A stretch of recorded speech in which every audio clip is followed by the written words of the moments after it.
안녕하세요. 해양환경 지식나눔 온라인 라이브 특강 진행을 맡은 아나운서 한승민입니다. 지난 1회차에 많은 분들 함께 해주신 덕분에 올해 라이브를 기분 좋게 시작할 수 있었습니다. 작년보다 더 큰 관심 보내주시고 또 함께 해주신 여러분 다시 한번 감사드립니다.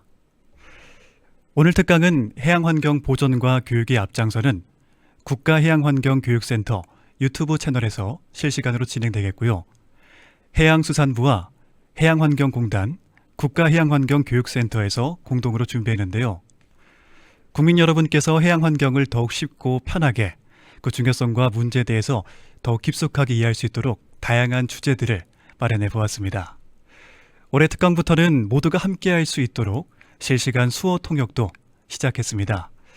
정보의 장벽을 낮춰 모두가 쉽게 참여하고 공감할 수 있는 강의가 되길 바라겠습니다. 지금 많은 분들께서 접속해서 강의를 기다리고 계시는데요. 본격적인 강연에 앞서 간단히 안내사항을 전달드리겠습니다. 특강에 적극적으로 참여해 주시는 분들께 기프티콘을 선물로 드리고자 합니다.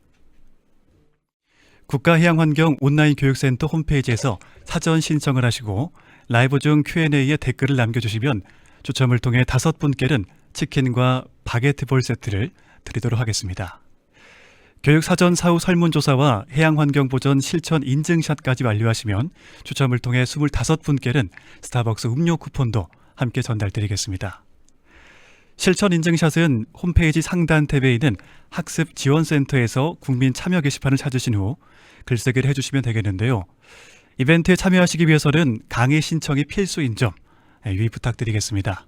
강의도 듣고 선물도 꼭 받아가시길 바랍니다. 자, 그럼 내 인생 최고의 무대 블루스테이지 바다와 나눈 13년의 대화 강연을 진행해 주실 강사님을 소개해 드리겠습니다. 올해 모실 분은 방송 경력 20년을 자랑하는 베테랑이자 세계 최대 스쿠버 다이빙 단체 패디의 강사이며 글로벌 홍보대사로도 활동 중이십니다. 또한 유튜브에서 수중 전문 채널을 운영하며 해양의 매력을 널리 알리고 계시는 분인데요. 오늘은 방송인이 아닌 스쿠버 다이빙 강사로 여러분과 이야기 나눠주실 예정입니다. 최성현 강사님 어서 오세요. 네, 안녕하세요 여러분. 바다를 사랑하는 스쿠버 다이빙 강사 최성현입니다. 반갑습니다. 네, 반갑습니다. 자, 오늘은 해양 관광과 다이빙을 통해 바라본 바다의 매력과 보존의 필요성에 대해서 강의를 해주실 예정인데요. 이번 특강을 통해 바다를 즐기는 다양한 방법을 알아보고 그 속에서 우리가 지켜야 할 해양 환경의 소중함을 다시금 느껴보는 시간이 되길 바라겠습니다. 그럼 강연 시작하도록 하겠습니다. 네, 여러분 안녕하세요. 앞서 소개해 주신 것처럼 저는 오늘 20년차 방송인이라기보다는 바다를 사랑하는 한 사람으로서 지난 13년 동안 바다에서 제가 경험하고 느꼈던 것들을 여러분들과 나누려고 합니다. 제목이 내 인생 최고의 무대 블루 스테이지예요. 이 블루 스테이지라는 말은 사실 있는 말은 아니고 제가 강연을 위해서 새롭게 만든 단어인데요. 저는 카메라와 대중 앞에 서는 사람이라서 사실 무대 위에 서는 사람이라고 볼 수 있잖아요. 그런데 제가 바다에 들어가면 완벽한 관객이 됩니다. 그 바다 환경과 해양 생물들이 움직이는 여러 모습들이 제가 본 어떤 공연이나 영화, 전시보다도 더 감동적으로 느껴지기 때문에 바다를 상징하는 색인 블루와 무대를 상징하는 스테이지를 결합해서 블루 스테이지라는 단어를 만들어 봤습니다. 저랑 같이 오늘 바다 여행한다는 느낌으로 편하게 따라와 주시면 좋을 것 같고요. 오늘 강연 중에 나오는 수중 사진과 영상은 모두 다 제가 직접 촬영한 것입니다. 자, 오늘 강연이 어떻게 진행될지 제가 간단히 목차로 준비를 해봤어요. 오늘 카테고리가 해양 관광이니까요. 제가 이 해양 관광을 크게 2가지로 나눠서 정리를 해볼 거고요.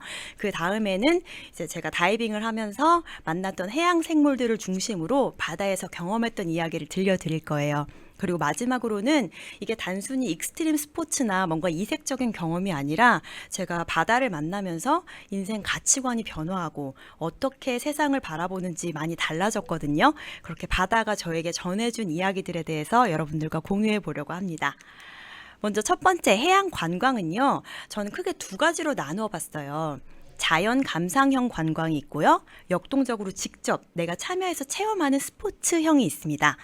자연 감상형 관광에는 유트 관광, 그리고 해양생물 관찰 투어가 있는데요. 요트 관광은 저도 부산에서 가족들이랑 해봤어요. 광안대교, 마린시티, 동백섬을 지나면서 아름다운 경치를 보고 사진도 찍고 정말 즐거웠거든요. 해외에서도 대부분 요트 관광은 이렇게 요트를 타고 아름다운 곳을 둘러보는 뭔가 힐링하고 쉬는 듯한 느낌의 관광입니다. 근데 또 한 가지 자연 감상형 관광 중에 해양 생물을 관찰하는 투어가 있는데요.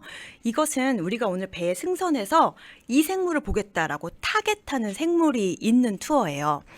그러니까 배 위에서만 보고 직접 물에 뛰어들지는 않아요. 그래서 영어로는 와칭이라고 부르고요. 물속에 직접 들어가서 같이 유영하는 건 스위밍이라고 부릅니다. 그래서 와칭과 스위밍이 좀 다른데요. 일단은 배 위에서 봐야 되니까 이 타겟 생물이 수면 위로 올라오는 아이들만 가능하겠죠. 대표적으로 고래 와칭, 돌핀 와칭, 바다새 관찰 이런 투어들이 있습니다. 지금 보시면 왼쪽은 고래, 그러니까 웨일 와칭이고요. 오른쪽은 저 사람 전데요. 웨일 스위밍이에요. 두 개 다 정말 고래를 만났을 때 그 감동은 어마어마하게 크지만 사실대로 말한다면 직접 물속에 들어가서 함께 유영하면서 만나는 웨일 스위밍이 훨씬 더 감동이 큽니다. 그렇지만 많은 사람들이 난 바다 입수하는 건 너무 무서워. 그렇지만 고래는 꼭 한번 내 눈으로 직접 보고 싶어 라고 생각하실 수도 있잖아요. 그래서 그런 분들께는 웨일 와칭도 아주 좋은 기회가 될 수 있습니다. 그런데 단 한 가지 이제 유의를 하셔야 될 점이 우리가 수족관이나 양식장을 찾아가는 게 아니라 자연 그대로를 찾아가는 것이기 때문에 내가 돈을 지불하고 배에 타서 하루 종일 힘들게 있었지만 보고 싶었던 생물을 못 볼 수도 있어요. 그래서 요트 관광은 굉장히 힐링하고 안도하고 좋다 이런 느낌인데 이 자연 해양생물 관찰 투어는 너무 아쉬워 실패했어 이런 마음을 느끼실 수도 있거든요. 그렇지만 그마저도 우리가 뭔가 짜여진 각본에 이렇게 먹이를 주어가면서 억지로 생물을 부르는 게 아니라 정말 자연 그대로를 만나러 가는 과정이다라고 즐겨주신다면 이 와칭도 즐겁게 하실 수 있을 것 같아요. 자, 다음으로 해양 관광 중에 직접 체험형 스포츠를 제가 스쿠버 다이빙과 프리 다이빙으로 나눠봤는데요. 저는 앞서 소개해 주신 것처럼 스쿠버 다이빙은 프로의 자격인 강사이고 프리 다이빙은 아직 더 배우는 중이에요. 그렇지만 두 스포츠의 차이는 확실하게 설명을 해드릴 수 있습니다. 이 둘을 잘 구분 못하시는 분들이 계시던데요. 아주 쉽게 설명하자면 스쿠버 다이빙은 물속에서 계속해서 편하게 숨을 쉬는 스포츠고요. 프리 다이빙은 들어가기 전에 숨을 크게 들이쉬고 이걸 참을 수 있는 만큼만 물속에 있는 스포츠예요. 그래서 당연히 물속에서 숨을 쉬기 위해서는 스쿠버 다이빙은 더 많은 장비가 필요하겠죠. 호흡기도 있어야 되고 뒤에 탱크도 메고 가야 되고 그래서 장비가 많습니다. 그리고 프리 다이빙은요. 물속에서 이동을 하고 또 상하로 이동하는 게 중요하기 때문에 보시면 왼쪽에 있는 핀이 롱핀, 스쿠버 다이빙 핀은 길어요. 그리고 오른쪽이 프리다이빙 핀이 더 길고요. 오른쪽에 스쿠버 다이빙 핀은 상대적으로 좀 짧습니다. 그리고 가운데는 모노핀이라고 해서 약간 물고기 지느러미처럼 생긴 저런 핀을 프리다이빙에서 사용하기도 해요. 그리고 프리다이빙 슈트는 이렇게나 컬러가 다양합니다. 이건 제 유튜브 채널과 콜라보레이션 했던 한 브랜드 슈트의 컬러 차트표인데요. 정말 다양하고 컬러가 그리고 반짝반짝거려요. 이게 사실 예쁘려고 반짝이게 만든 건 아니고 물의 저항성을 줄이기 위해서 네오프렌 위에 겉 코팅을 한 건데 그게 이제 반짝이는 효과까지 있어서 더 예뻐졌습니다. 그리고 지금 보시면 팔이나 다 바지 옆부분만 이렇게 색깔을 다르게 할 수도 있고 손목이나 등 뒤에 내 이름을 새길 수도 있어서 뭔가 커스텀하기에 굉장히 최적화되어 있는 슈트라서 젊은 친구들이 예쁘게 내 개성을 살리면서 커스텀하고 또 롱핀을 신고 사진을 찍으면 엄청 사람이 길고 날씬하게 예쁘게 보이기 때문에 젊은 세대들 사이에서도 프리다이빙의 인기가 점점 높아지고 있습니다. 근데 반면에 스쿠버 다이빙 슈트는 검은색이 메인이에요. 그래서 저도 한 10년을 입다가 이제 지겨워져서 서퍼들을 주 대상으로 하는 브랜드를 찾아서 저렇게 막 꽃무늬 슈트를 입고 그렇기도 합니다. 근데 스쿠버 다이빙은 장비를 매야 하기 때문에 뭔가 내구성, 관리하기 편리한 용이성 이런 것들이 더 중요해서 아마도 슈트가 저렇게 만들어진 것 같아요. 그리고 프리다이빙은 경쟁 종목이 있어서 프로 선수들이 있고요. 스쿠버 다이빙은 그런 경쟁 종목이 없습니다. 프리다이빙의 이제 종목 중에 크게 세 개가 있는데 얼마나 깊이 내려가나, 그리고 얼마나 멀리 가냐, 그리고 얼마나 한 자리에서 숨을 오래 참느냐, 이렇게 종목을 나누는 경쟁 종목들이 있고요. 그래서 두 스포츠 다 굉장히 트레이닝이 중요한데 특히나 프리다이빙은 자기 스스로와의 싸움이 굉장히 중요해서 물 밖에서 요가라든지 명상이라든지 폐 스트레칭이라든지 이런 물 밖에서의 훈련이 상당히 중요하고요. 또 재밌는 게 식단 관리도 하세요. 과하게 먹으면 이게 굉장히 부대끼기 때문에, 그래서 스쿠버 다이빙을 주로 하는 리조트와 프리다이빙을 주로 하는 리조트의 식사가 달라서 프리다이버가 주로 오는 리조트에 가면 강제로 다이어트를 하고 왔다, 이런 후기를 들려주시는 분들도 계세요. 자, 이렇게 크게 해양 관광을 자연 감상형 관광과 역동적인 직접 체험형 스포츠로 나눠봤습니다. 그러면은 이제 지금부터는 제가 직접 경험한 것들 얘기해 드릴 텐데, 이거는 제가 남호주에서 경험했던 백상아리 케이지 투어예요. 여러분 혹시 영화 47m를 보셨는지 모르겠는데요. 그 영화에서는 굉장히 배가 허름하고 막 케이지가 다 부서져가고 이래서 너무나 겁이 나 보이지만 사실은 굉장히 큰 배에 아주 좋은 케이지 시설을 가지고 들어가게 돼요.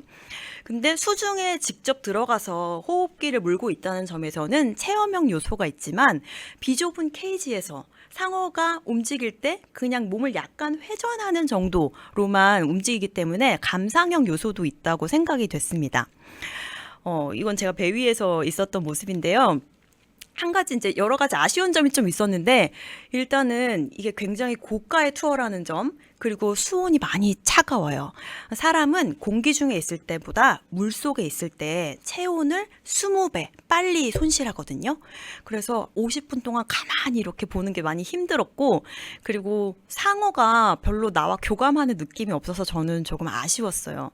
그동안 저는 직접 다이빙을 하면서 저 늘 관객의 입장으로 봤지만 저 무대의 주인공이 나를 뭔가 또 다른 조연으로 인식하는 것 같아 라는 그런 찰나의 즐거운 순간들이 있었는데, 저 백상아리 케이지 투어에서는 백상아리가 정말 저를 신경도 안 쓰는 것 같아서 약간 속상했던 것 같아요. 그렇지만 제가 지금까지 수중에서 만난 상어가 10종이 훨씬 넘는데요. 단연코 백상아리가 최고입니다. 정말 몸이 대단히 크고 얼굴도 멋있게 생겼고요. 내가 직접 백상아리를 만났다라는 그 점은 최고였던 것 같은데, 다시 갈래? 라고 물어보면 약간 물음표? 이런 느낌이에요. 자, 그럼 지금부터는 이제 제가 스쿠버 다이빙 하면서 느꼈던 것들 이야기해 드릴게요. 여러분 혹시 바다에서도 소리가 들린다는 걸 알고 계시나요? 바다는 아주 고요하지만 적막하진 않습니다. ASMR이라고 여러분 아실지 모르겠지만 사람의 긴장을 풀어주고 이렇게 릴렉스하게 해주는 백색 소음이 바다에 가득하고요. 또 나랑 내 다이버 동료가 숨을 쉬는 소리가 귀에 들립니다. 숨을 마실 때 슉 들리고 내쉴 때 보글보글 이렇게 버블이 올라가면서 예쁜 버블이 보이기도 하고 들리기도 해요. 근데 여기에 해양 생물들도 소리를 냅니다. 제가 굉장히 좋아하는 소리가 성게가 이빨로 바위나 해조류를 긁는 마찰음인데요.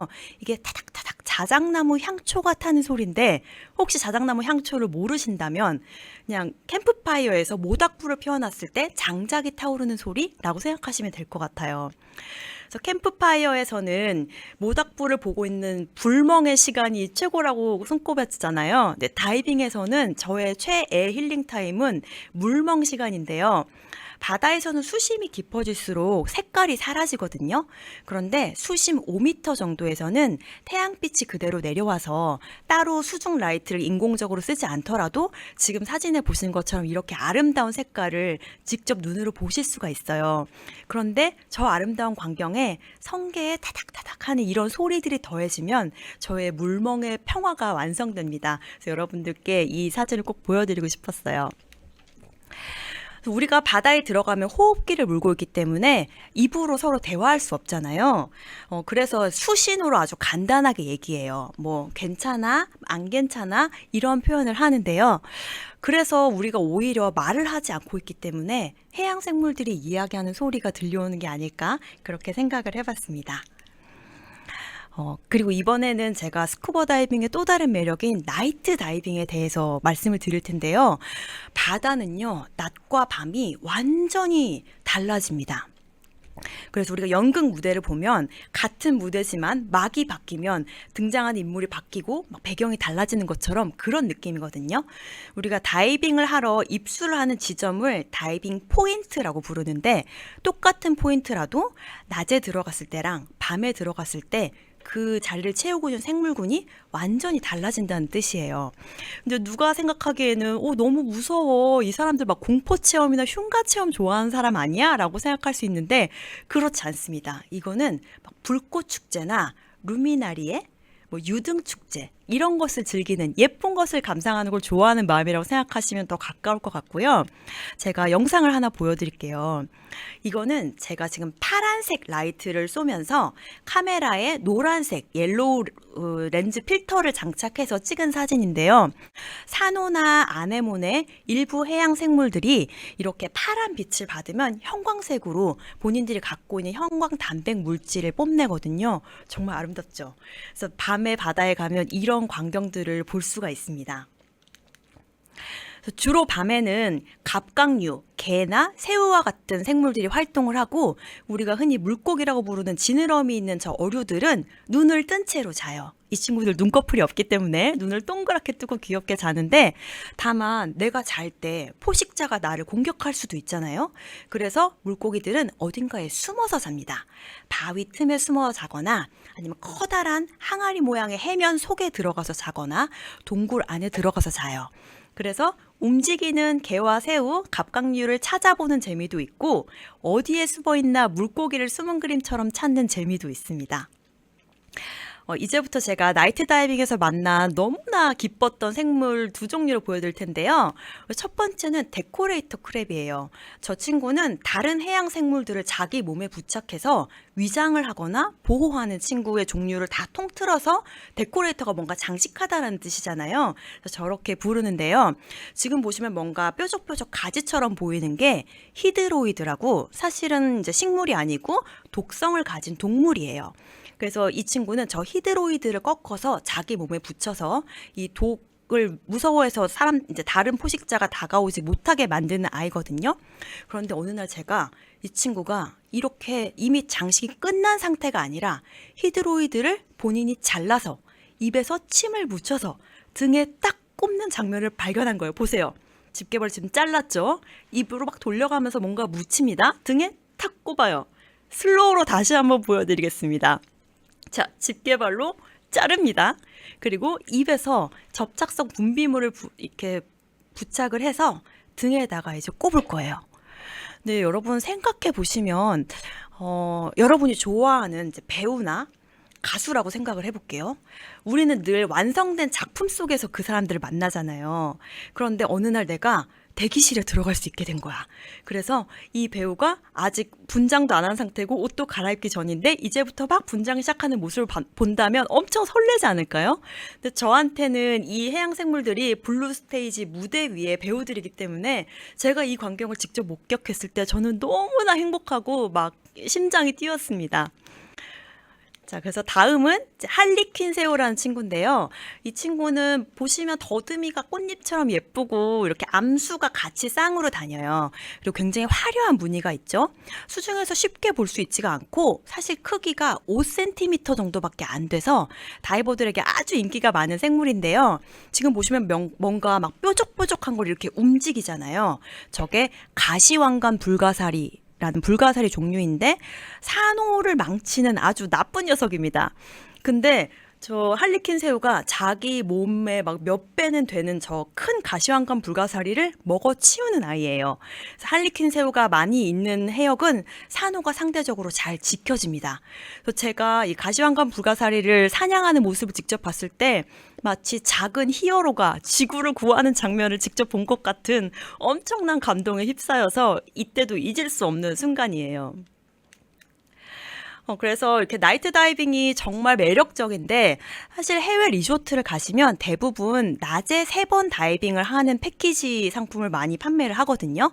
근데 나이트 다이빙을 하려면 직원들이 퇴근을 못하고 야근을 해야 되는 상황이고 그다음에 바다 상황도 봐야 되고 그리고 나 혼자 하고 싶다고 해서 그 많은 인력을 움직일 수 없기 때문에 여러 사람이 나이트 다이빙 갈래요라고 해야 되기 때문에 나이트 다이빙을 하고 싶다고 해서 늘 할 수 있는 게 아니에요. 그래서 많은 다이버들이 차라리 나는 낮에 그냥 쉬고 나이트에 2번, 3번 다이빙 하고 싶어요 라는 말을 많이 할 만큼 굉장히 매력이 있는 바다입니다. 자, 근데 밤바다에서 아까 보여드린 것처럼 저렇게 작은 생물들만 볼 수 있느냐? 그렇지 않습니다. 지금 사진에서 보는 아이는 제가 하와이에서 만난 만타 가오리인데요. 이 친구는 지느러미를 딱 펴면 양쪽이 4m에서 7m까지 될 정도로 엄청나게 큰 생물인데요. 다이버들 사이에서는 만타를 본 다이버와 못 본 다이버로 나뉜다라는 농담이 있을 만큼 굉장히 의미가 깊은 아이입니다. 이 친구를 제가 하와이에서 만났는데 전 세계에서 밤에 만타를 볼 수 있는 확률이 가장 높은 지역으로 일컬어지고요. 아까 제가 처음에 해양 관광을 분류할 때 이 해양 생물을 관찰하는 투어에서 내가 배에 돈 내고 승선했지만 생물을 못 볼 수도 있다라고 말씀을 드렸는데 여기서는 노 만타 노 페이. 만약에 만타를 못 만나면 다음에 한 번 더 너 공짜로 태워줄게. 이렇게 자신 있게 정책을 내세울 만큼 거의 확률이 80에서 90%에 달한다고 해요. 그래서 저도 여기 가서 만타 가오리를 만났는데요. 이거는 만타 가오리의 먹이 활동과 관련이 있어요. 만타 가오리는 플랑크톤을 먹는데 플랑크톤은 빛을 따라서 움직이거든요. 이걸 주광성이라고 해요. 그래서 아주 큰 라이트를 저 만타가 올 만한 곳에 업체에서 설치를 하고 이곳으로 플랑크톤이 모여들면 거기에 만타가 찾아오게 되면서 정말 아름다운 무대가 만들어집니다. 자, 이거 제가 촬영한 건데요. 제가 생각하기에는 오늘 저의 강연 제목인 블루 스테이지와 가장 어울리는 정말 한편에 너무나 아름다운 멋진 공연을 본 것 같은 느낌이었어요. 지금 한가운데 보시면 굉장히 밝은 라이트가 있는데 저거를 업체에선 캠프파이어라고 부릅니다. 우리가 캠파이어 할 때 모닥불 주변으로 둥그렇게 둘러앉는 것처럼 저 큰 라이트를 중심으로 다이버들이 삥 둥그렇게 앉고요. 그다음에 각자의 수중 라이트를 이렇게 어깨에 꼽고 있는데 이게 마치 콘서트 갔을 때 팬들이 야광봉을 흔드는 것 같은 그런 느낌이 들거든요. 정말 너무 아름다워서 저곳은 꼭 한번 다시 가보고 싶다는 생각이 들고 꼭 다이빙이 아니더라도 스노클링으로도 볼 수가 있습니다. 그래서 하와이에 가시는 분 중에 난 다이빙은 좀 무서운데 하시는 분도 수면에서 이렇게 떠 있을 수 있는 부위를 붙잡고 저 만타들을 보실 수 있으니까요. 저 투어는 정말 제가 강추하는 모습입니다. 만타 너무 멋있죠? 그런데 이 만타를 밤에만 볼 수 있는 게 아니에요. 낮에도 볼 수가 있는데요. 가장 유명한 곳 중에 한 곳이 팔라우의 점원 채널이라는 곳이에요. 팔라우가 코로나19 전에는 인천에서 직항으로 일주일에 2번씩 5시간도 안 걸려서 갈 수 있었는데 지금 직항이 사라졌어요. 그래서 이제 대만을 경유해서 가야 돼서 좀 많이 멀고 비용도 비싸져서 안타깝긴 한데 저 팔라우에는 만타가 클리닝 스테이션이라고 해서 자기 몸을 청소하러 옵니다. 자기 체내에 있는 기생충이나 불순물을 전문 청소 물고기들에게 제거받는 곳이거든요. 그러니까 만타의 병원 혹은 세신사가 있는 노천탕 이렇게 생각하시면 될 것 같아요. 그래서 만타가 크게 저 클리닝 스테이션을 아주 천천히 유영을 하면서 돌면서 몸을 청소를 하고요. 때로 조류가 이렇게 좀 세지는 날에는 플랑크톤들이 조류와 함께 몰려오면서 만타가 크게 입을 벌리면서 그 먹이 활동을 하는 모습도 보실 수가 있습니다. 자, 이제 만타를 보여드렸으니까 더 큰 생물을 본 이야기를 해드릴게요. 제가 프렌치 폴리네시아에서 혹등고래의 가족을 만났습니다. 지금 보시면 제일 위에가 애기고요. 중간이 엄마 고래고 그다음에 제일 밑에는 생물학적으로 생물학적으로 아빠는 아닌데 저 엄마와 새끼를 지키는 수컷입니다. 지금 좀 뒤에 있어서 작아 보이는데 사실은 엄마랑 엇비슷한 크기예요. 이 친구들을 만난 이야기를 들려드릴게요. 제가 앞서서 웨일 와칭과 스위밍에 대해서 말씀을 드렸었는데 웨일 와칭을 할 수 있는 곳은 세계적으로 많은데요. 직접 물속에 들어가서 함께 스위밍을 할 수 있는 곳은 10군데 조금 넘는 정도예요. 근데 제가 갔었던 2017년만 해도 오키나와에서는 혹등고래 스위밍이 안 됐었어요. 근데 2021년부터 본격적으로 오키나와에서도 투어를 시작했거든요. 그래서 혹등고래랑 같이 수영하고 싶으신 분들은 일본은 가까우니까 시도해 보셔도 좋을 것 같습니다. 혹등고래에 대해서 좀 설명을 해드리자면 남극에서 생활을 해요. 하루에 엄마가 1톤에서 2톤 정도의 먹이를 먹거든요. 근데 이 엄마가 출산을 하고 아이를 육아를 하기 위해서 적도 부근의 저위도 지방의 따뜻한 곳에 갑니다. 그러면 그동안에 엄마는 아예 굶어요. 아기는 엄마 몸에 쌓여있는 우유를 하루에 200에서 600리터의 젖을 먹습니다. 그래서 남극에서 이동하는 기간까지 합하면 총 6개월에서 8개월 사이를 엄마가 아무것도 먹지 않고 아이를 케어를 하는데요. 그래서 남극을 처음 떠날 때랑 다시 돌아왔을 때 눈에 보이게 확연하게 엄마 고래가 크기가 작아져 있다고 해요. 혹등고래가 다 큰 성체의 심장 무게만 180에서 210kg, 인간의 심장은 300g이래요. 근데 뭐 몸체 차이 자체가 다르기 때문에 뭐 혹등고래의 비율상 막 심장이 더 크다 이런 건 아니지만 무게 자체가 무거우니까 뭔가 인간보다 인내심도 더 크고 따뜻한 마음을 가진 것이 아닐까 그런 상상을 해봤습니다. 제가 바다에서 이제 배를 빌려서 다녔는데 보시면 배가 별로 안 크잖아요. 근데 이 조그만 배를 타고 바다를 망망대해에서 혹등고래를 막 찾는 거예요. 고래가 물 위로 올라오기도 하고 꼬리를 이렇게 내밀기도 하고 그런 걸 보고 찾는 건데 너무 오래 보다 보면 그냥 물방울만 튀어도 고래처럼 보이거든요. 그래서 제가 웨일 하고 이제 소리를 치면 선장님이 no 아니야 너 헛것 봤어 막 이렇게 하면서 헛탕을 많이 치고 만약에 고래를 발견해서 간다고 해도 내가 입수를 하면 고래가 도망가 버리거나 물속 깊은 곳으로 하강을 해버리기도 하고 그리고 고래를 발견해서 우리가 발견했는데 어느새 보면 그 지역에 온갖 배가 다 모여 있는 거예요. 그래서 봤더니 누군가 배를 발견하면 무전을 해서 주변에 있는 모든 배들을 다 불러 모으는 시스템이더라고요. 그래서 제가 막 후회했어요. 나는 돈을 더 내고 배를 빌렸는데 이렇게 무전해서 다 올 거면 뭐하러 배를 빌렸지? 약간 툴툴거리고 있었어요. 그리고 총 4일을 투어를 했는데 3일 동안 이렇게 별다르게 고래랑 오랫동안 교감하고 이러지를 못했거든요. 근데 마지막 날 엄청나게 날씨가 안 좋았어요. 그래서 이번 투어에서 나는 고래를 못 보는 운명인가 보다. 그냥 돌아갑시다 라고 결정을 했는데 그때 갑자기 무전이 왔습니다. 너무 날씨가 안 좋아서 무전 친 배랑 우리 배랑 딱 두 척밖에 바다에서 없는 상황이었는데 그 배가 고래를 발견했다는 거예요. 선장님이 마지막 라스트 찬스다 갈래? 그래서 제가 콜을 외쳤습니다. 자, 서양에서는 정말 맑은 바다를 크리스탈 클리어 블루라고 말을 합니다. 이때가 정말 크리스탈 클리어 블루였어요. 그리고 제가 영상 녹화한 제 전체 클립을 보니까 50분이더라고요. 혹등고래가 내 곁을 떠나지 않고 50분이나 함께 있어준 거예요. 너무나 감동적인 순간이었고 저렇게 아까 첫 사진에서 보여드렸듯이 아기, 엄마, 에스코트 셋이 같이 있는 장면을 보는 거는 정말 어려운 일이라고 너희 정말 행운이야 라고 가이드가 여러 번 얘기를 해줬어요. 정말 많이 행복했던 시간이었습니다. 근데 보시면 엄청 크잖아요. 혹등고래가 다 자라면 길이가 16m인데 이게 아파트 5, 6층의 높이라고 해요. 그래서 제가 혹등고래 투어를 가기 전에 여러 후기를 찾아봤는데 다들 첫 마디가 너무나 무서웠지만 너무 겁이 났지만 이런 얘기가 있길래 아니 그렇게 좋은 혹등고래 만났는데 왜 무서워? 라고 느꼈는데 마치 정말 제가 직접 만나보니까 내 앞에 커다란 아파트 한 채가 퉁 떨어지는 것 같은 느낌이었어요. 근데 그러다가 적응이 좀 되기 시작하니까 이 친구들한테 저는 진짜 올챙이보다도 작은 피라미 같은 존재였을 텐데 어느 순간 이 친구가 옆에 내가 있다는 걸 인지하고 있네? 라고 느껴지는 그런 찰나의 교감의 순간들이 쌓여가더라고요. 그게 정말 감동적이었습니다. 고래의 눈도 제가 직접 봤고요. 그래서 정말 혹등고래는 꼭 다시 한번 만나보고 싶어서 언젠가 꼭 다시 도전을 할 계획입니다. 그런데 제가 앞서 보여드린 만타 가오리나 혹등고래, 지금 보시는 사진은 제일 위에는 고래상어라고 해서 상어 중에 가장 큰 아이고요. 옆에 바다사자, 물개나 밑에 청상아리 이런 친구들은 다이버들이 크다고 해서 대물이라고 부르는데요. 안타깝게도 대물은 우리나라에서 좀 다 먼 곳에 있어요. 그래서 제가 많은 시간과 비용을 들여서 휴가를 어렵게 빼서 보러 가다 보니까 점점 보상 심리가 커지는 거예요.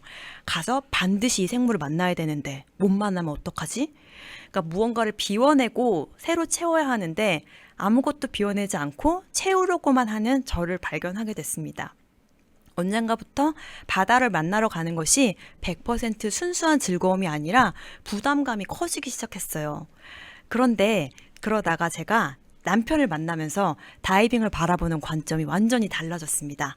제 남편은 제가 속해 있는 단체 패디에서 가장 높은 레벨의 강사인 코스 디렉터인데요. 남편은 해외 리조트에서 굉장히 오랫동안 생활을 했어요. 교육도 하고 가이딩도 하고. 그래서 바다를 정말 잘 압니다. 그래서 남편과 함께 그가 일했었던 환경의 바다에서는 단둘이 들어가서 우리가 있고 싶을 만큼 있을 수 있게 된 거예요. 보통의 다이빙은 가이드를 따라서 이렇게 막 흘러가면서 유영하면서 보게 되거든요. 근데 남편과 제가 한 생물을 3분 이상씩 관찰해보자 하기 시작했어요. 그런데 3분 이상씩 이 친구들 관찰하니까 이 아이들이 밥도 먹고 싸우기도 하고 사랑도 하고 배변도 하고 집도 짓고 자신들의 이야기를 들려주기 시작했습니다. 그래서 마치 옛날에는 인스타그램이나 네이버 블로그에 나오는 맛집만 찾아다닌 느낌이었다면 이제는 진짜 찐 로커들만 아는 비밀 장소에 초대받은 느낌을 받게 됐어요.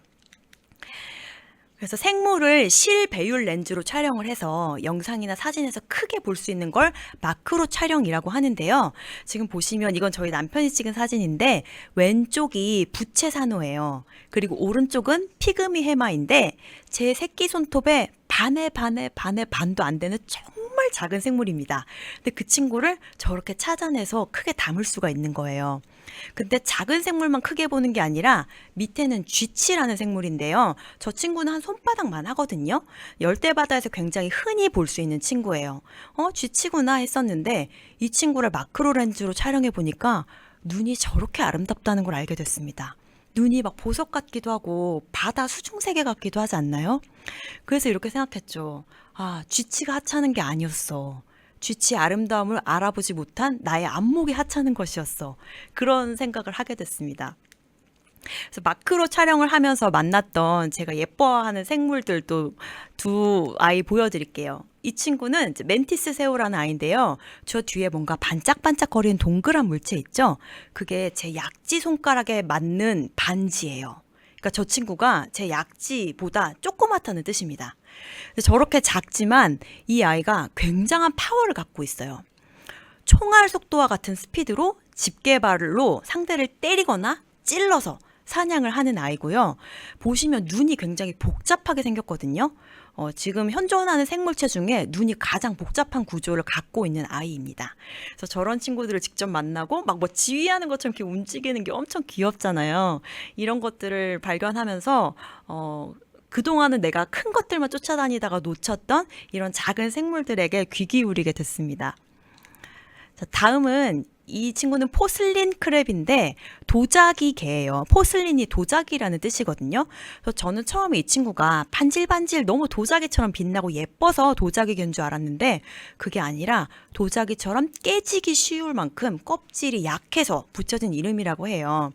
이 친구 지금 막 이렇게 뭔가 치어리딩 하는 것처럼 막 손을 이렇게 하잖아요. 근데 저게 강모인데 이 행동으로 플랑크톤을 걸러서 먹는다고 합니다. 그리고 뭔가 지금 뽕글뽕글 하얀색으로 보이는 게 말미잘이에요. 말미잘은 독성이 있어서 이런 일부 생물만 괜찮고요. 다른 포식자들이 이 말미잘의 독 때문에 가까이 오지를 못하는 거죠. 그래서 이 연약한 아이가 말미잘에 함께 이렇게 묻혀서 살고 있고 지금 보시면 옆에 니모를 찾아서의 주인공이 니모. 저 친구가 아네모네 피쉬예요. 저 친구도 말미잘과 함께 사는 친구인데 같이 지금 한 화면에 잡힌 모습입니다. 그래서 저는 남들이 우와 하고 놀랄 만큼의 대물을 쫓아다니던 스쿠버 다이빙에서 이제 작은 생물들이 살아가는 이야기의 행복을 느끼기 시작했습니다. 이 친구들은요, 생활 반경이 자기가 조그맣기 때문에 작거든요. 근데 큰 생물들은 너무 커서 내가 이 친구들을 쫓아다니면서 이 친구들의 생활을 보는 건 거의 불가능해요. 내가 만났던 자리에서 어떤 행동을 보였는지 정말 단편적인 모습을 볼 수 있을 뿐이죠. 그런데 작은 생물들은 오랫동안 지켜보면 그 안에서 이 친구들이 생활하는 모습이 보이다 보니까 오래 관찰하면서 아, 내가 이 생물이랑 좀 친해졌어. 나 친구가 된 것 같아. 라는 마음이 느껴지더라고요. 그래서 거기서 정말 큰 행복감을 얻기 시작했습니다. 사람들은 왜 나는 주인공이 아니야? 왜 나는 고래나 상어가 아니야? 이런 생각들을 하시는 것 같아요. 저도 물론 그랬었습니다. 내가 더 높은 자리에 올라가면 좋겠고, 내가 더 주목받고 싶고, 그런 마음이 있었죠. 그런데 제가 바다를 만나면서, 꼭 그것이 옳지 않다는 걸 알게 됐어요. 그 누구의 삶도 절대 사소하지가 않다. 저렇게 작은 아이들이 존재하지 않는다면 고래와 상어가 존재할 수 있을까? 라는 질문을 하게 됐어요. 근데 누군가는 이렇게 말할 수도 있죠. 왜 내가 고래와 상어를 위해서 존재해야 하나요? 그쵸? 그렇지만 저도 옛날에는 이 먹이사슬이 이렇게 무조건 생산자로부터 최상위 포식자로만 올라간다고 생각을 했었어요. 그러니까 생산자에는 산호나 해초 같은 해조류, 식물 플랑크톤 이런 것들이 있잖아요.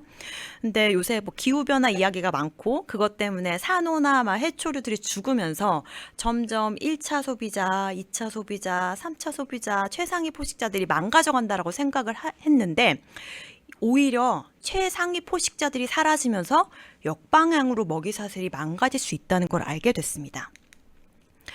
자, 호주 서부에서 있었던 연구인데요. 사실 지금 상어나 고래는 멸종 위기에 처한 아이들이 굉장히 많아요.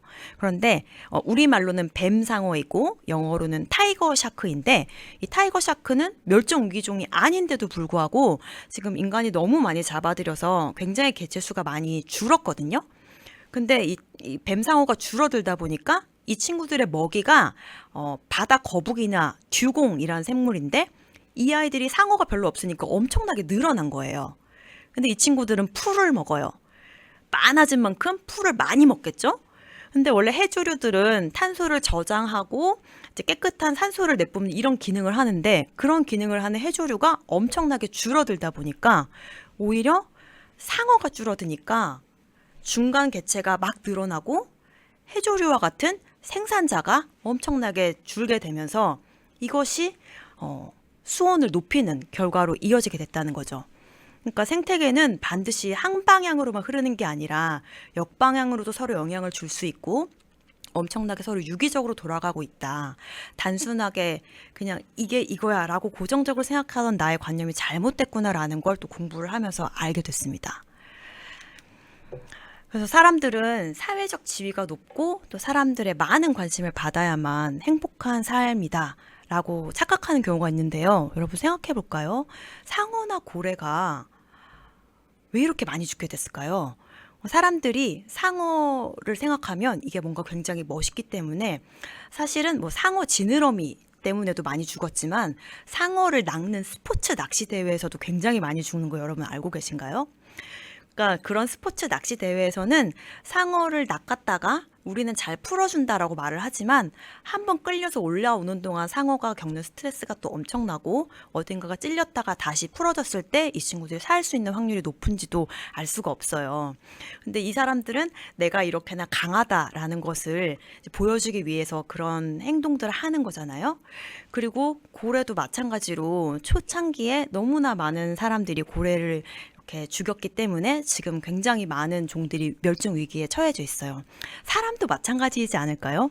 사람들한테 많이 알려지고 높은 지위에 있는 사람일수록 그 사람을 타겟으로 해서 뭔가 무너뜨리고 싶어하는 사람들도 많을 거고 그런 면에서 엄청난 스트레스와 삶의 위협을 느낄 수도 있다라고 생각을 하면 내 삶이 좀 너무 사소해 보이고 좀 하찮은 것 같이 느껴지더라도 내가 나의 삶을 이렇게 소중하게 여기고 즐길 수 있으면 그것으로 좋은 것이 아닌가라고 생각할 수도 있을 것 같습니다. 그래서 바다를 통해서 제가 이게 그냥 단순한 취미나 나의 또 다른 직업이 아니라 인생을 보는 새로운 관점을 좀 얻게 된 것 같아요. 그러니까 누구든지 자기 자리에서 그 주어진 역할을 다 하고 그 작은 존재의 가치를 사랑할 때 우리 모두가 각자의 바다에서 이제 빛나는 주인공이 될 수 있다라는 점이죠. 그러니까 저도 예전에는 방송 활동을 하면서 이번에 이 작품에서 이런 역할을 맡았으니까 다음번에는 이 작품에서 좀 더 좋은 역할을 맡았으면 좋겠어. 이런 욕심을 많이 냈었거든요. 그런데 저는 바다를 제가 굉장히 많이 힘들던 때에 처음 접하게 됐어요.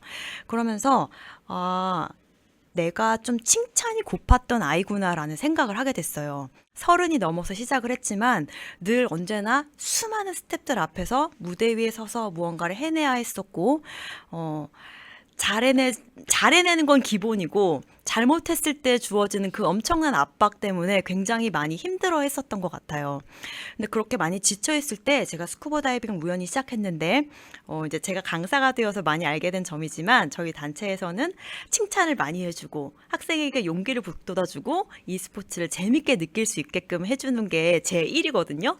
그래서 선생님이 저한테 잘한다, 잘한다 엄청 많이 칭찬해 주시고, 저한테 힘을 되게 많이 주셨었어요. 그리고 방송 일은 좀 선택을 받아야지만 할 수 있는 직업이다 보니까 내가 선택받지 못했을 때 늘 언제 선택될까 기다리면서 힘들었는데 스쿠버 다이빙은 내가 노력을 하고 물에 들어가고 훈련하는 만큼 점점 더 성장할 수 있게 됐었어요. 그래서 그런 여러 가지 점들이 바다가 저를 엄청나게 많이 성장시켜줬다는 생각이 들었고, 그것을 통해서 제가 방송을 계속 20년 동안 이렇게 잘 이어나갈 수 있었던 힘의 원천이 되었던 것 같다는 생각이 듭니다.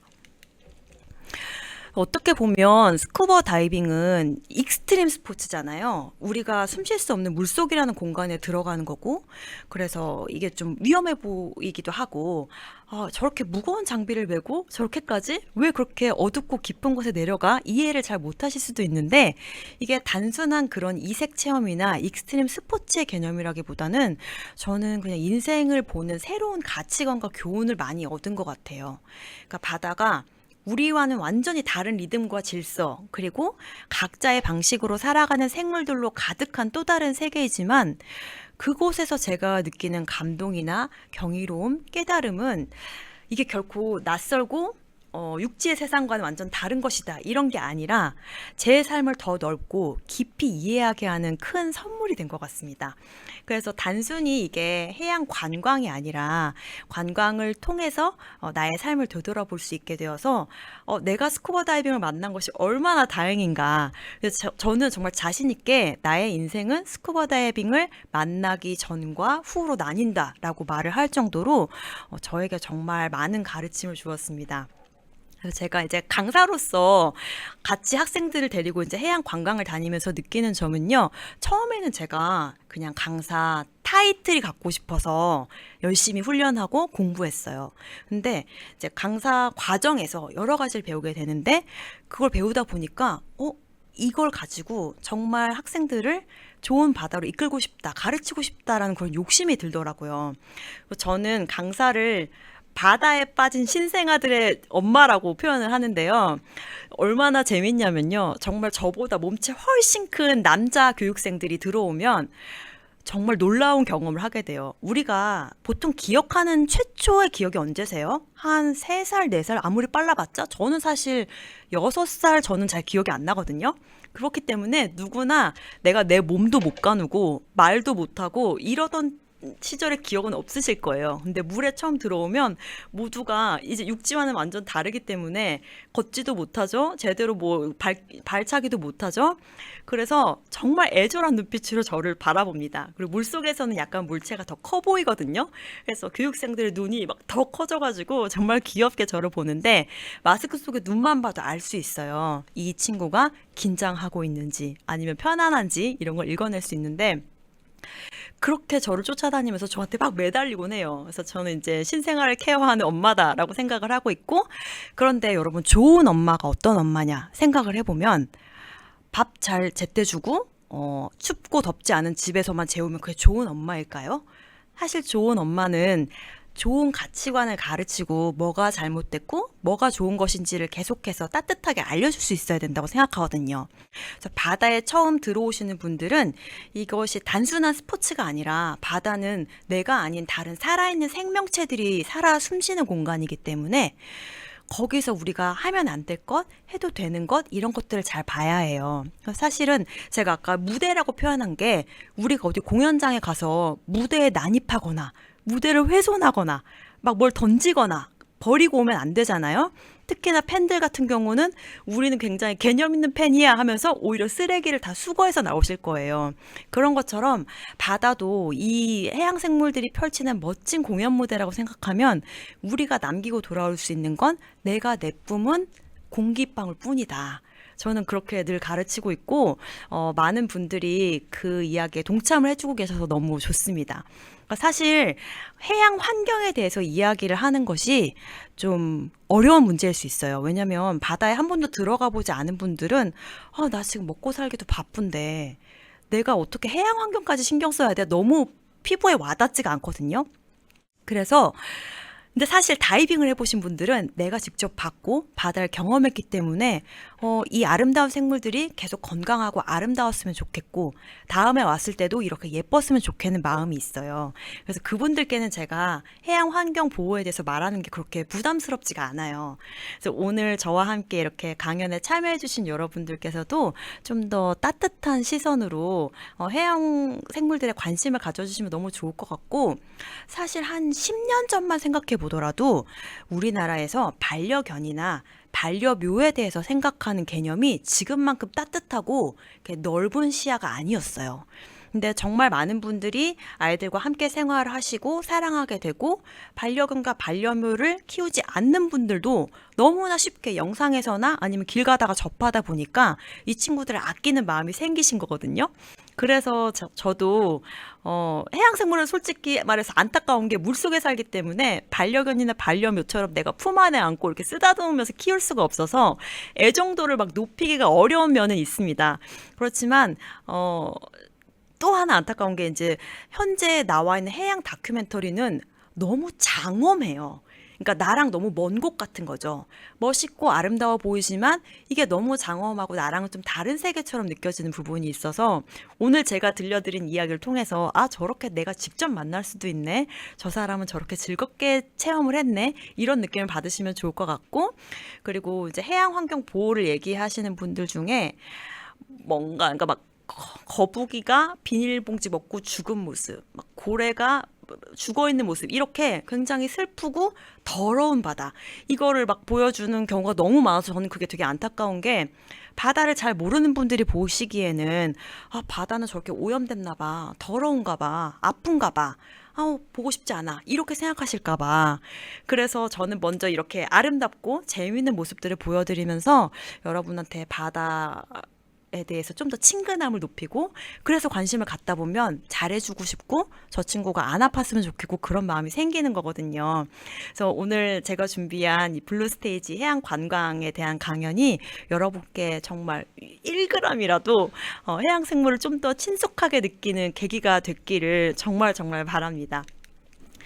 자, 그래서 우리가 바다라는 무대를 볼 때 우리 모두는 관객인데요. 정말 철저하게 관객으로 그 무대에 몰입하면 가끔씩 그 주인공들이 우리를 함께 무대에 오르는 같은 주인공으로 받아들여 줄 때가 있어요.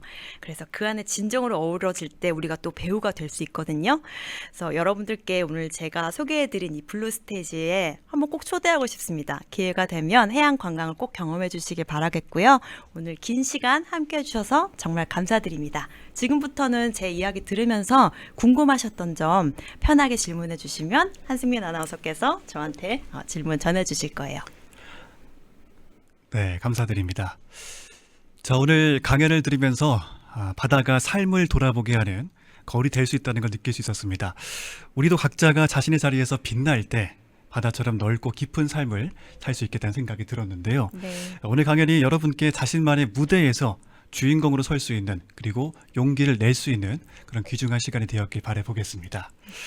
자, 여기서 간략하게 Q&A 시간을 가져볼까 합니다. 지금부터 오늘 강연과 관련해서 궁금한 점 채팅으로 남겨주시면 제가 강사님께 바로 질문을 드리도록 하겠습니다. 자, 우선 질문이 올라오는 걸 기다리면서 제가 질문 한 가지를 드릴 텐데요. 네.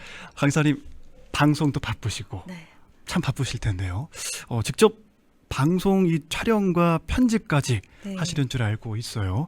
이 쉽지 않은 주제로 이 채널을 운영하시는 이유, 그리고 전하고 싶은 메시지가 어떻게 될까요? 네. 앞서서 제가 조금 설명을 드리긴 했는데 사실 제가 강사가 된 지 이제 10년이 지났거든요. 근데 이제 활발하게 활동을 하는 여자 연예인 중에 스쿠버 다이빙 이 프로 강사가 된 사람이 거의 처음이었기 때문에 관련된 방송 요청이 꽤 많이 있었어요. 그런데 가보면 제작진분들은 바다를 잘 모르시기 때문에 약간 그림으로 재밌어 보이는 걸 요구하실 때가 있고, 저는 이제 프로 강사이고 또 이제 단체 홍보대사를 맡고 있기 때문에 안 되는 건 안 되는 거거든요.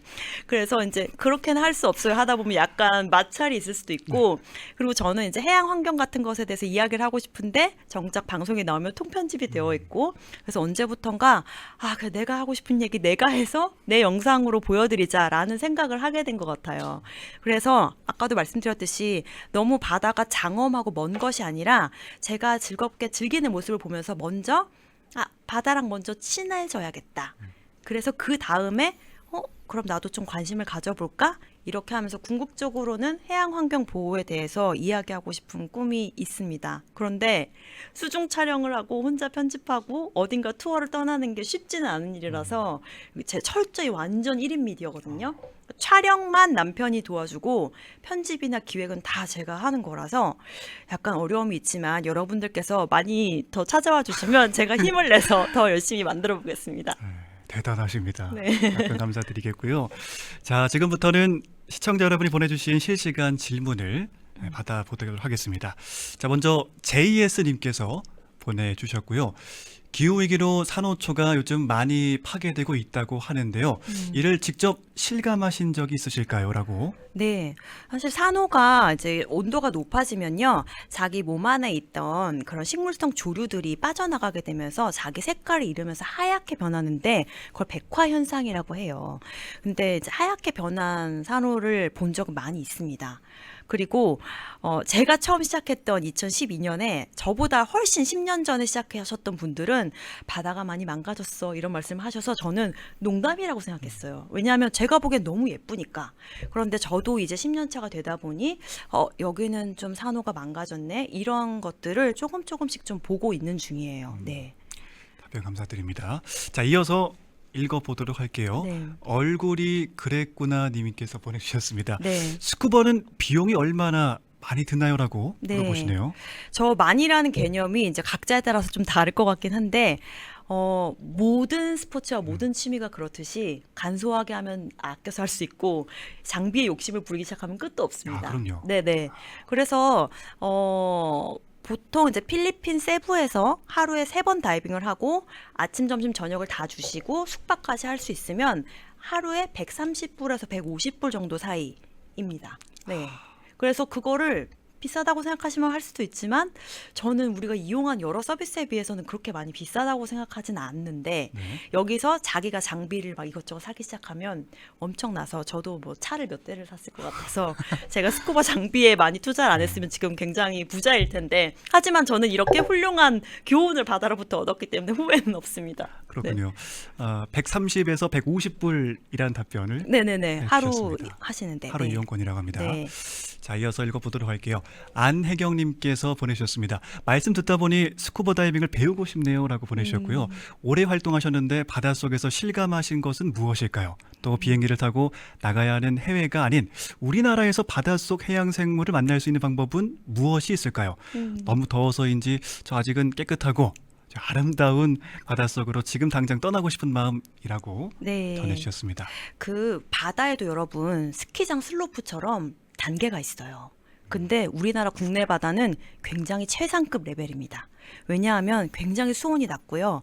아까 제가 냉탕이 18도에서 20도라고 그 백상아리 보는 거 말씀드렸잖아요. 네. 동해 바다는 겨울에 추우면 4도까지 내려갑니다. 2도에서 4도. 상당히 많이 떨어지네요. 네. 그래서 저는 우주복처럼 목이랑 손목이 막혀 있고 발은 아예 일체형인 드라이 슈트라고 해서 아예 안에 물이 안 들어오는 슈트가 있어요. 안에 엄청나게 두꺼운 내피를 껴있고 대신에 안 가라앉을 거 아니에요. 제가 부피가 커졌으니까. 그래서 웨이트 납덩이를 막 12kg까지 차고 들어가야 해서 굉장히 훈련을 해야 되고 어려운 바다예요. 그리고 잘 앞도 안 보여요. 뭔가 부유물도 많고. 그렇지만 우리나라 다이빙 포인트에는 뭔가 산 이름이 많거든요. 막 금강산 이런 포인트들이 있어요. 왜냐하면 지형이 너무나 아름답고 멋지거든요. 그리고 그 딥블루의 색깔만이 주는 아름다움이 있어서 저는 동해나 제주 바다 아주 추천하지만 완전 처음 시작하는 초보자에게는 그렇게 추천하지 않습니다. 왜냐하면 정말 잘 가르쳐 주시는 강사님한테 배우지 않고 들어가면 너무 춥고 무서워서 다시 안 하고 싶어질 수도 있어서 저는 사실은 초보자는 아름다운 알록달록한 열대바다에서 배우시는 걸 좀 추천드리지만 국내 바다도 정말 아름답습니다. 네, 답변이 되셨을까 모르겠네요. 감사드립니다. 자, 이어서 읽어보도록 할게요. 낭만 양이님께서 보내주셨습니다. 해양 환경을 생각하고 보호하기 위해서는 개개인은 적극적으로 무엇을 할 수 있을까요? 라고 보내주셨습니다. 어려운 질문인데요. 제가 지금 이제 준비하고 있는 컨텐츠인데, 그러니까 직접 물에 들어가는 거 있잖아요. 샴푸, 바디 샴푸, 트리트먼트, 그리고 클렌저. 이런 거는 제가 좀 바다를 안 아프게 하는 제품을 쓰고 싶다는 생각이 들어서 얼마 전부터 그걸 하나하나 모으기 시작해서 지금 세트가 완성이 됐어요. 그래서 이제 한 번에 소개해 드리려고 준비를 하고 있는데 저는 이렇게 생각해요. 그러니까 환경을 아끼는 사람들이 하시는 주장 중에 좀 잘못된 게 그걸 잘 모르고 지키지 않는 사람을 너무 무한하게 만든다는 거예요. 너는 그런 것도 몰라? 왜 이거 안 지켜? 그렇게 하면 여기서 딱 거부 반응이 들거든요. 그래서 내가 정보를 접했을 때 아, 그럴 마음이 있구나라고 변화하시면 되고 저도 또 말씀드릴 거지만 지금 샴푸, 린스 다 바꾸지 마세요. 있는 거 그냥 쓰시고 괜찮을까요? 다음번에 새로 사실 때 아, 그때 그런 얘기 들었지. 한번 써볼까? 이런 마음 하나하나가 모여서 저는 바뀐다고 생각하고 너무 급진적으로 이걸 해라 하지 마라라는 건 전 좀 잘못했다고 생각해서 일단은 바닷가 주변에서 쓰레기 버리지 않기 그리고 만약에 본인이 해변을 지나시다가 쓰레기를 봤을 때 주워주실 수 있으면 너무 감사하고요. 그리고 제가 말한 것처럼 요새는 챗 GPT 너무 잘 돼 있잖아요. 저도 그 친구한테 물어봤어요. 그냥 상품 링크를 주시고 여기 있는 전 성분 파악해줘. 바다를 아프게 하는 성분이 있어? 하면 이 친구가 엄청 자세하게 얘기를 해줍니다. 그런 거로도 고르실 수 있어요. 네. 아, 그렇군요. 챗GPT를 활용해라. 네. 그리고 네, 바디워시와 샴푸는 버리실 필요 없어요. 네, 네. 일단 있는 거 쓰십시오. 네, 네. 그렇게 하라고 하십니다. 자, 김은혜님께서 보내주셨습니다. 어린이도 스쿠버 다이빙 체험할 수 있을까요? 바닷속 세상이 궁금해요라고 네. 보내주셨습니다. 이게 아마 단체마다 좀 차이는 있을 텐데요. 저희 단체 패디에서는 만 12세부터 가능합니다. 네. 그래요. 네. 그리고 사실 완전한 스쿠버 다이빙 기체가 아니라 그냥 물속에서 같이 노는 정도의 체험은 조금 더 어린 나이도 가능해요. 네. 생각보다 좀 어린 나이에서 시작을 네, 할 그래서 수가 있네요. 주니어 오픈워터 다이버라고 해서 만 12세부터는 배울 수가 있습니다. 제가 일찍 알았더라면 아, 지금도 늦지 않으셨습니다, 아나운서님. 네. 빨리 또 전해봐야겠습니다. 네. 자, 류정님께서 보내주셨습니다. 다이빙을 하시면서 시작할 시점과 현 시점에서 해양 생태계 변화를 확연히 느낀 경험이 있었을까요? 라고 보내주셨습니다. 근데 저거는 좀 조심스럽게 얘기를 해야 되는 게 제가 만약에 어떤 해외 리조트에서 근무를 하면서 몇 년 동안 똑같은 바다를 계속 봤다면 저거에 대해서 말씀드릴 수 있지만 저는 늘 단편적으로 어떤 지역을 방문할 뿐이잖아요. 그래서 이게 변화했다 아니다를 제가 섣부르게 말씀드리는 건 조금 어려운 일인 것 같아요. 조심스러울 수도 있을 것 같아요. 맞습니다. 좋습니다. 자, 이어서 제가 한번 또 질문을 드려보도록 할게요. 네. 다이버로서 앞으로 이루고 싶은 꿈이나 또 만나보고 싶은 생물, 네. 도전해보고 싶은 기록이 있으실까요? 아, 네, 너무 많아요. 그러니까 아까 작은 생물들을 보는 즐거움이 있다라고 말씀을 드렸지만 네. 그게 물론 사실이지만 향유고래가 너무 만나보고 싶습니다. 영어로 스펌 웨일이라고 하는데 약간 머리 네모나게 생긴 고래 아마 다들 아실 거예요. 예. 그 친구를 너무나 보고 싶고 도미니카 공화국 같은 데 가면은 이제 그 친구들이 많이 있다고 알고 있어요. 그래서 꼭 보고 싶고 그다음에 프리다이빙도 강사를 좀 준비하고 있습니다. 네. 그래서 그것도 해보고 싶고 뭐 사실은 제일 많이 받는 질문 중에 몇 미터까지 가봤어요가 있어요. 궁금하긴 해요. 네, 그런데 다이빙은요, 여러분 초고수가요 팔다리를 휘젓지 않고 이게 그러니까 약간 3차원의 공간이잖아요. 상하, 좌우, 앞뒤가 있잖아요. 움직이지 않고 가만히 있을 수 있는 게 최고수입니다.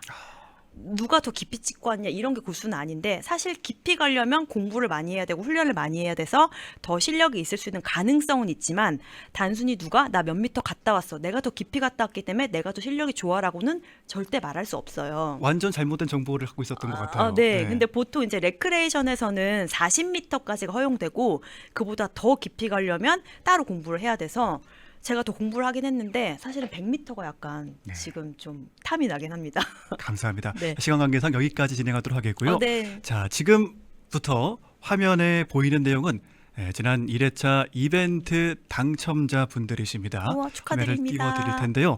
자, 다시 한번 축하드리고요. 당첨되시는 분들께는 기프티콘이 개별 발송될 예정입니다. 확인을 좀 부탁을 드리겠고요. 또한 설문조사는 라이브 종료 후에 뜨는 화면 속 QR코드에 접속하신 후에 나의 강의실에서 진행을 부탁드리겠고요. 내일 1시 이후부터 일주일 동안 참여가 가능하겠습니다. 잊지 마시고요. 많은 참여 부탁드리겠습니다. 끝으로 다음 강연이죠. 8월 21일 목요일 저녁 8시입니다. 푸른 연결고리 바다와 기후 그리고 인류라는 제목으로 계명대학교 김혜동 교수님의 특강이 진행될 예정입니다. 올해부터 신청 접수 받고 있으니까요. 많은 관심, 사랑 부탁드리겠습니다. 시청해주신 여러분 고맙습니다.